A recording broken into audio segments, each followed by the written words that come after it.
Assalamualaikum warahmatullahi wabarakatuh. Kembali lagi dengan saya Nimas Aiwangi dengan NIM 7211419011 dari akuntansi A 2019. Pada video kali ini saya akan bahas tentang proyek 3 lanjutan dari proyek 1 dan proyek 2 kemarin. Proyek 3 ini membahas tentang proyek web atau HTML menggunakan Notepad.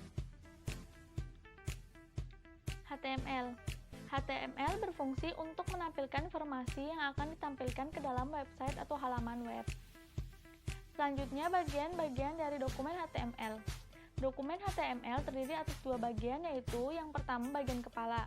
Bagian kepala ini memberikan informasi mengenai perantik lunak browser, penjelajahan web. Informasi pada bagian kepala mencakup judul halaman web, catatan mengenai penulis halaman tersebut, kata kunci yang akan berguna dalam pencarian web, dan lain-lain. Selanjutnya, bagian tubuh. Bagian tubuh ini memberitahukan apa yang dilihat oleh pengguna di layar atau bagian yang sebagian orang kira merupakan halaman web. Gambar, tabel, daftar, dan link semua terletak di bagian tubuh. Selanjutnya, membuat dokumen Notepad. Mulailah dengan membuka Notepad dan membuat dokumen baru. Klik perintah Start dan pilihlah subperintah program. Program Notepad akan muncul di dalam daftar atau mungkin harus mengklik subperintah aksesoris sebelum pilihan program Notepad muncul. Ketik baris 1 hingga 5 seperti pada figur P3.2 dalam dokumen Notepad. Baris 1 hingga 5 menentukan judul halaman dan memulai bagian tubuh HTML. Baris 6 adalah penentuan tempat, yaitu tempat di halaman web di mana kursor akan ditempatkan, yaitu tempat di dalam dokumen atau pada dokumen HTML lain di mana pengguna akan diarahkan melalui sebuah hyperlink. Baris 7 berisikan HTML untuk memulai paragraf yang akan disejajarkan di bagian tengah web. Pada baris 8 hingga 10, ukuran huruf diperbesar melalui 3 tahap seperti 3 opsi menurun pada menu drop-down. Pada baris 12, menggunakan perintah line break untuk memasukkan satu baris kosong tambahan.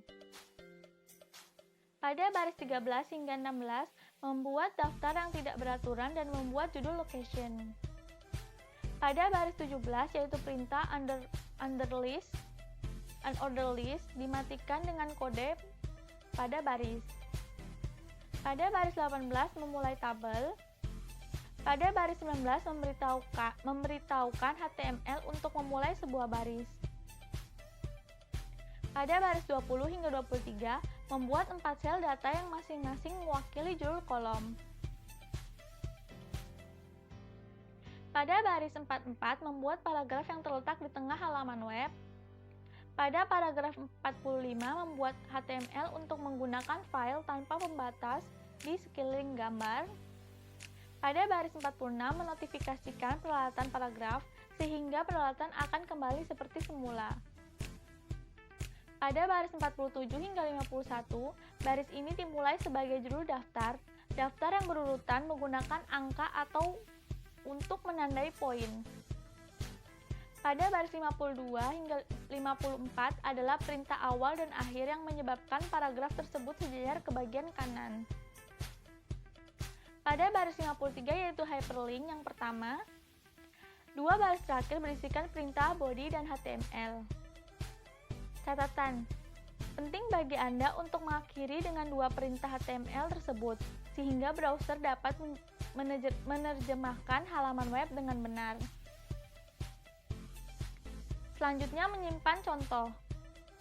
Pilihlah file diikuti save as dan figur P3.2 akan muncul.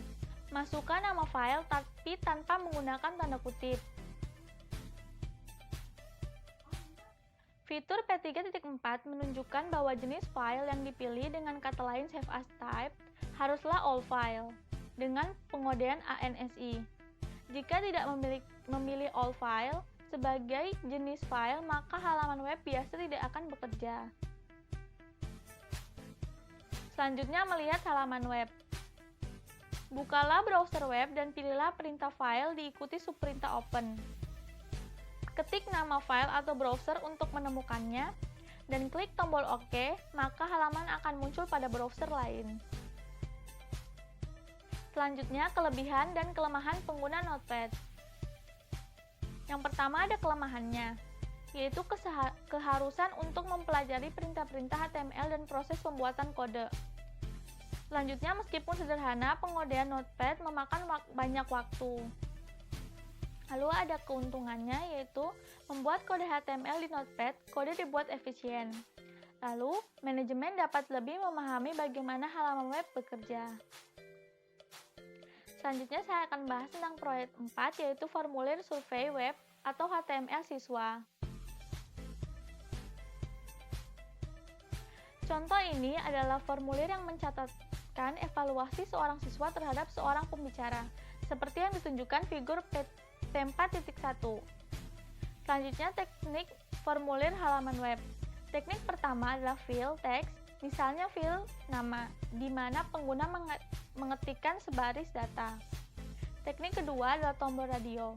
Tombol ini digunakan ketika jawaban-jawaban yang memungkinkan saling melengkapi. Teknik ketiga adalah kotak cek, serupa dengan tombol radio. Teknik pengguna dapat memilih satu atau lebih pilihan. Teknik keempat, drop-down, mengombinasikan jawaban yang akan ditanyakan dalam tempat yang kecil di halaman web, tetapi memungkinkan sejumlah pilihan yang saling melengkapi.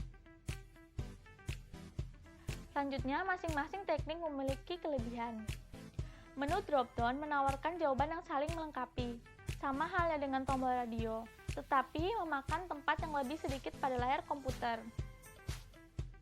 Tombol radio dapat menampilkan semua pilihan kepada pengguna pada saat ditampilkan.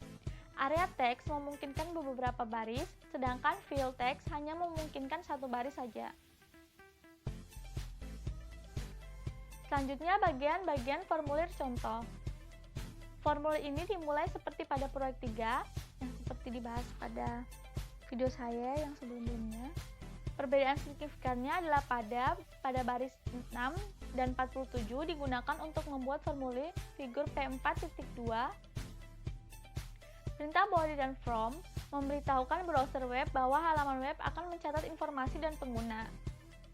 Pada baris 14 dan 18 adalah perintah yang menangkap input untuk fill, nama, dan email.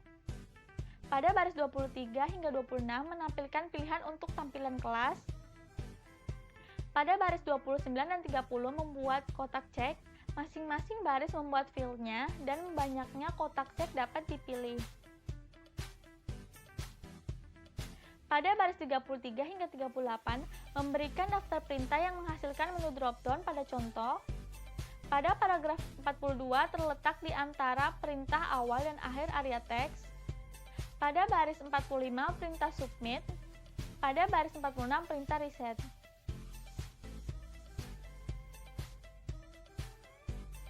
Selanjutnya menyimpan contoh. Menyimpan contoh ini sama seperti pada proyek 3 sama saja, yaitu fitur P3.4 menunjukkan bahwa jenis file yang dipilih, dengan kata lain save as, type haruslah all file dengan pengodean ANSI. Jika tidak memilih all file sebagai jenis file, maka halaman web biasanya tidak akan bekerja.